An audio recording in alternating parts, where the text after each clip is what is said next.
But డెఫినెట్గా ఈ అసహనం అసంతృప్తి ఇలాగే కొనసాగితే మాత్రం ప్రజలు మరింత తీవ్రంగా రియాక్ట్ అయ్యే అవకాశం అయితే ఉంటుంది. ముఖ్యంగా వైఎస్ఆర్ కాంగ్రెస్ పార్టీ నాయకులు అడుగుతూ ఉన్నారు సార్, ఈ సూపర్ 6 హామీల గురించి. ఇప్పటివరకు ఒక్క హామీ కూడా నెరవేరలేదు. తల్లికి వందనం త్వరలో అప్లై ఇస్తాము అంటూ ఉన్నారు. అలాగే ఈ మహిళలకు ఉచిత బస్సు అనేది ఆగస్టు 15 నుంచి ఇంప్లిమెంట్ చేస్తాము అని చెప్తూ ఉన్నారు. మరి ఏడాది కాలంగా ఒక్క హామీ కూడా నెరవేరలేదు కాబట్టి అది ప్రజల నుంచి రియాక్షన్ ఏ రకంగా ఉండవచ్చు? నేను చెప్పింది ప్రజల నుంచి రియాక్షన్, నేను చెప్పిన నా రియాక్షన్ కాదు.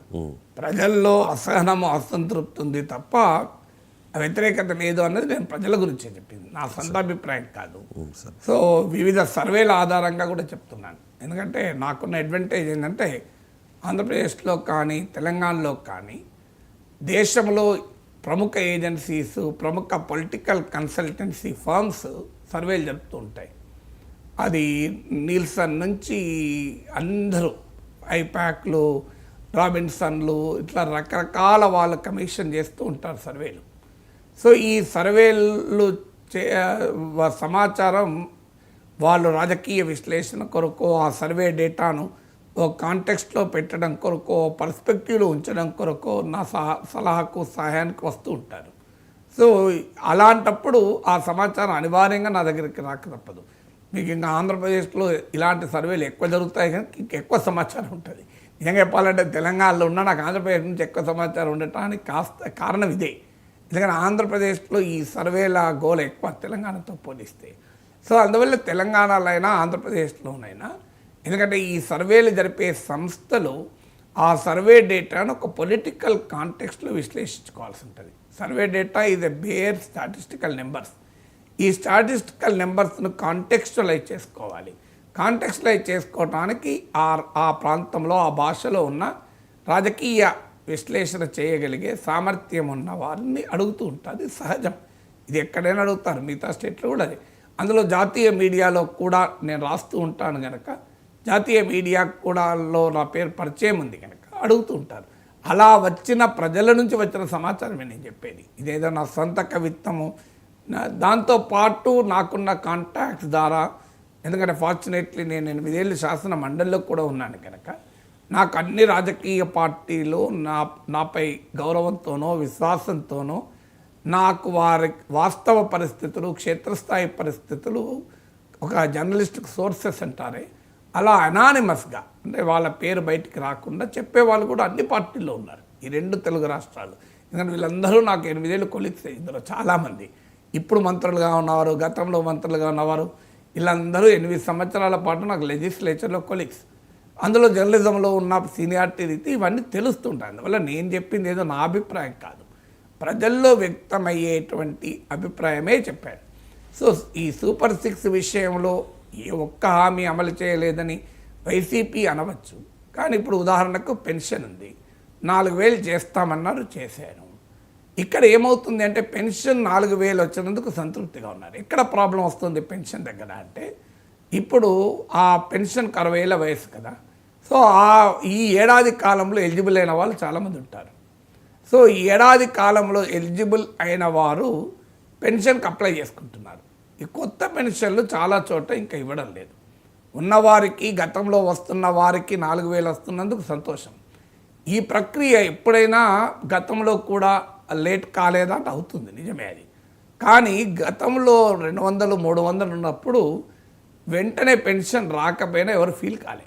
కానీ ఇప్పుడు 4,000 ఇది వెరీ బిగ్ అమౌంట్. ఏడాదిలో 50,000. 50,000 అంటే ఒక గ్రామంలో ఉండే వ్యక్తికి 50,000 సంవత్సరానికంటే మామూలు విషయం కాదు అది. సో దాంతో ఏమవుతుందంటే ఇప్పుడు నేను ఒక గ్రామంలో స్టడీ చేశాను. ఆ గ్రామం పేరు చెప్పకూడదు, బాగుండదు, ఎందుకంటే ఆ సోర్సెస్కి ఇబ్బంది కావడదు. ఆ గ్రామ జనాభా ఒక 5,000 నుంచి 6,000 ఉంటుంది. అక్కడ కొత్తగా ఎంతమంది పెన్షన్కి అప్లై చేసుకున్నారు అని ఆ గ్రామ కార్యదర్శిని ద్వారా డేటా తీసుకున్నాను నేను. సో మీకు కొత్తగా ఎన్ని అప్లికేషన్ వచ్చాయని ఇక్కడ మాట్లాడటానికి విశ్లేషించడానికే చేసిన ప్రయత్నం ఇది, ఒక కేస్ స్టడీగా. సార్ 42 అప్లికేషన్లు ఈ మధ్యన వచ్చాయన్నాడు. మొత్తం ఏడాదిలో ఎన్ని వచ్చాయో తెలియదు, ఒక 42 అనుకుందాం. 42 అంటే వారి కుటుంబము అంతా కలిపితే ఒక 200 మంది. అంటే ఒక 5,000 గ్రామంలో ఒక 200 మంది తీవ్ర అసంతృప్తితో ఉన్నారు. మాకు ఏజ్ వచ్చింది, మాకు ఎలిజిబిలిటీ వచ్చింది కదా, మాకు పెన్షన్ ఇవ్వడం లేదని. ఒక ఊపు ఉన్న సమయంలో ఇప్పుడు మొన్నటి ఎన్నికలు వేరు 2024 ఎన్నికలు ఈ 2000 ఊరు వాడ కలిసి జగన్ ఓడించాలని నిర్ణయించుకున్నారు కనుక చాలా గ్రామాల్లో వన్ సైడెడ్గా ఓటింగ్ వచ్చింది. కానీ ఎప్పుడు రాజకీయం ఇలా ఉండదు. రాజకీయం ఇప్పుడు 2014లో ఇలా లేదు కదా, చాలా పోటాపోటీ. రాష్ట్ర స్థాయిలో చూసినా 2% గ్యాప్. 2019 వేరు, మీకు 2019లో కూడా ఇంత లేదు, 20-4 అంతా. కానీ 2014 చూసుకుంటే 2% గ్యాప్.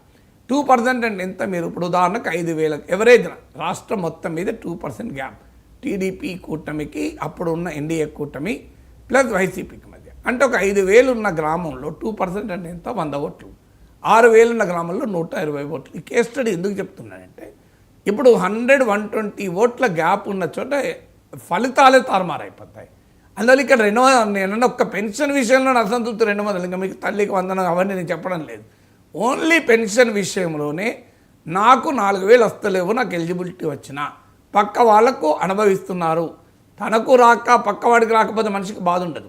ఇంటి పక్క వాడికి ఐఐటి సీట్ రాకపోతే ఎవరు బాధపడరు. ఇంటి పక్క వాడికి ఐఐటి సీట్ వచ్చినాక బాధ పెరుగుతుంది.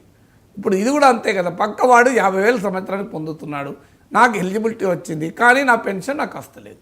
ఈ అసంతృప్తి ఉదాహరణకి ఏ రకమైన పొలిటికల్ ఇంపాక్ట్ ఉంటుంది అన్న దానికి నేను గణాంకాలతో సహా ఒక గ్రామంలో ఒక గ్రామ కార్యదర్శి దగ్గర సేకరించిన డేటా ఆధారంగా చెప్తున్న విశ్లేషణ. అందువల్ల ఒక్క పెన్షన్ విషయంలో అసంతృప్తి రాజకీయంగా ఎంత ప్రమాదకరంగా ఉంటుంది, పోటాపోటీ సిచ్యువేషన్ ఉంటే అన్నదానికి ఇది ఒక ఉదాహరణ. అలాగే ఇప్పుడు మీకు నేను ఇంతకుముందు కూడా చెప్పాను, సూపర్ 6 సంక్షేమ పథకాల హామీలకు కాదు, గత ప్రభుత్వం అమలు చేసిన హామీలపైన ఇప్పటి ప్రభుత్వం అమలు చేయనప్పుడు చాలా వ్యతిరేకత ఉంది. ఇప్పుడు రైతు భరోసా ఉంది, ఆల్రెడీ పిఎం కిసాన్ వేసేసారు, రైతు భరోసా ఇయ్యలేదు. కానీ రైతు భరోసాతో పోలిస్తే తల్లికి వందనానికి ఎక్కువ వ్యతిరేకత ఉంది. కారణం ఏంటి అంటే రైతు భరోసా రైతులకు వస్తుంది, అందరూ రైతులు ఉండరు కదా. తల్లికి వందనం అయితే అందరికీ ఎలిజిబుల్. తర్వాత అందరికీ తల్లికి వందనం అనేది ప్రతి బిడ్డకి ఇస్తామన్నారు. సో అప్పుడు అమ్మ జగన్ ఒక్కరికి ఇస్తే నేను ఇద్దరికైనా ఇస్తాను, ముగ్గురిని కానండి, నలుగురిని కానండి ఇస్తానన్నాడు. సో ఇప్పుడు రైతు భరోసా విషయంలో ఏమైందంటే 15,000 అనుకుందాం. 15,000కు ఒక రైతు, ఎందుకంటే తెలంగాణకు ఆంధ్ర కూడా ఒక తేడా ఉంది. తెలంగాణలో ఎకరానికి ఇంత అని ఇచ్చారు 10,000 కేసీఆర్, ఆంధ్రలో రైతు కుటుంబానికి ఇంత అని. సో అంటే 15,000 అంటే ఎంత? సంవత్సరానికి 15,000 అంటే ఏడాదికి కేవలము ఒక 1,000 రూపాయలు. సో నెలకు 1,000-1,200. అందులో గత ప్రభుత్వం కూడా పిఎం కిసాన్తో కలిపి 15,000 వేశారు. అంటే అర్థమైంది, పిఎం కిసాన్ ఆల్రెడీ పడ్డది కనుక అంతకన్నా తక్కువ. ఒక రైతు ఆదాయంలో ఇది లేకపోతే, భరోసా లేకపోతే తలకిందులు అవుతారన్న పరిస్థితి కాదు కదా. అందువల్ల రైతు వారిలో అసహనము అసంతృప్తి కన్నా ఇంకా వేయలేదేంటి, ఇంకెప్పుడు వేస్తారో అనే భావన అయితే ఉంది కరెక్ట్గా. దానికి ఏ పదమైనా పెట్టండి. కానీ తల్లికి వందనం అనుకోండి చాలా వ్యతిరేకత ఉంది. ఎందుకంటే ఇది క్లియర్గా ఇది అందరికీ లాభంగా, 2 పిల్లలు ఉంటే 2 పిల్లలకు వస్తుంది కదా. మరి ఇప్పుడు ఇక్కడ కూడా ఏమవుతుందంటే ఇది ఇప్పుడు నాకు తెలిసినంతవరకు ఇది 3వసారి అనుకుంటా డేట్లు పెట్టడం. ఈసారి ఇస్తాము స్కూళ్ళు తెరిచే వరకు అని అంటున్నారు. సో గతంలో 2 సార్లు ఇలాగే అమలు చేస్తామంటే డేట్లు ఇచ్చి రైతు భరోసాలకు తల్లికి వందనాలకు అమలు కాలేదు కనుక ప్రజల్లో ఉండే భావన ఏంటంటే ఏమో మరి అంటున్నారు కానీ ఇస్తారా చూద్దాంలే ఇచ్చినప్పుడు అనే దశలో ఉన్నారు. సో అసహనంలో కొద్దిగా వెయిట్ అండ్ వాచ్ అనే దిశలో ఉన్నారు. సో అందువల్ల ఈ opposition is evolving, discontent is evolving. Discontent evolve అయింది అనడు కన్నా ఈ డిస్కంటెంట్ అనేది వివిధ స్థాయిల్లో వివిధ అంశాలపైన ఎవాల్వ్ అవుతుంది. ఇప్పుడు 20 లక్షల ఉద్యోగాలు ఇస్తామన్నారు, దాన్ని ప్రజలు ఎంత సీరియస్గా నమ్మారనేది క్వశ్చన్. కానీ డెఫినెట్గా 20 లక్షల ఉద్యోగాల విషయంలో ఇవ్వలేదు, ఇంకా ఉద్యోగాల యువతలో ఆ క్వశ్చన్స్ రైజ్ అవుతున్నాయి. మా వాళ్ళకు ఉద్యోగాలు ఇస్తామన్నారు కదా అనేది. ఇప్పుడు మీరు వరల్డ్ ఎకనామిక్ ఫోరంలో పెట్టుబడులు తెచ్చాను, అమరావతిని ఏ హబ్గా మార్చాము, క్వాంటమ్ వ్యాలీగా చేస్తున్నాము, క్వాంటమ్ వ్యాలీ బ్లూ ప్రింట్లను పవన్ కళ్యాణ్ చూడమని ఈ వార్తలు ఎక్కువ ప్రచారం చేసి ఏమవుతుంది అంటే ఎక్స్పెక్టేషన్ పెంచుతున్నారు. సహజంగానే నీ పర్ఫార్మెన్స్ను ఎక్స్పెక్టేషన్స్తో ప్రజలు విశ్లేషిస్తారు. 90 మార్కులు వస్తారనుకున్న విద్యార్థి 89 వచ్చినా బాధపడతాడు. 30 మార్కులు వస్తానన్న విద్యార్థి 30 కాక 25 వచ్చినా 35 వచ్చినా ఏమీ ఫీల్ కాదు. సో ఇది కూడా అంతే, మీరు ఈ రకంగా పెద్ద ఎత్తున ఎక్స్పెక్టేషన్. అమరావతి దెబ్బతీసింది అక్కడే కదా. 14-19 మధ్య ఆ గ్రాఫిక్స్, సింగపూరు, ఆ హడావుడి, హైదరాబాద్ను తలదన్నే రాజధాని అనే వరకు ప్రజల్లో విపరీతంగా ఎక్స్పెక్టేషన్స్ పెరిగాయి. అందుకే మీరు తాడికొండలో ఓడించారు, మంగళగిరిలో ఓడించారు, ప్రజలు గట్టిగా ఓడించారు. ఇప్పుడు కూడా విపరీతంగా ఎక్స్పెక్టేషన్స్ను పెంచేస్తారు. సో ఈ క్వాంటమ్ వాలీలు, ఏ హబ్బులు, వరల్డ్ ఎకనామిక్ ఫోరం పెట్టుబడులు, లోకేష్ అమెరికా పోడు, చంద్రబాబు నాయుడు బ్రాండు, ఇవన్నీ కాదు ప్రజలు క్షేత్రస్థాయిలో నా బిడ్డకు ఉద్యోగం వచ్చిందా లేదా అని చూస్తారు. ఇవన్నీ మాటలు ఎక్స్పెక్టేషన్స్ పెంచితే ప్రజలు చూసేది ఏంటంటే నా ఉద్యోగం వచ్చిందా. మీరు ఏ గ్రామంలో, ఏ పట్టణంలో కొత్తగా ఈ 1 ఇయర్లో ఎంతమంది యువతకు ఉద్యోగాలు వచ్చారో సర్వే చేయండి. స్కిల్ సర్వే చేస్తున్నారు. ఓ మిత్రుడు చెప్తున్నాడు, ఆయనకు 65 ఇయర్స్ ఉంటుంది. ఫోన్ చేసి నీకు కంప్యూటర్ వస్తుందా, నీకు ఏ స్కిల్ ఉంది, నువ్వు ఉద్యోగం చేస్తావా అని అడుగుతున్నారు కాళ్ళదంటాల నుంచి. నేను ఏం చేయాలి అని ఆయన అంటున్నాడు. సో అందువల్ల ఆయనకు అమెరికాలో కూడా వ్యాపారాలు ఉన్నాయి. ఆ అమెరికాలో వ్యాపారాలు, ఇండియాలో వ్యాపారాలు, భూములు ఉన్న వ్యక్తికి ఫోన్ చేసి నీకు కంప్యూటర్ వస్తుందా అంటే ఈ సర్వే ఏంటి?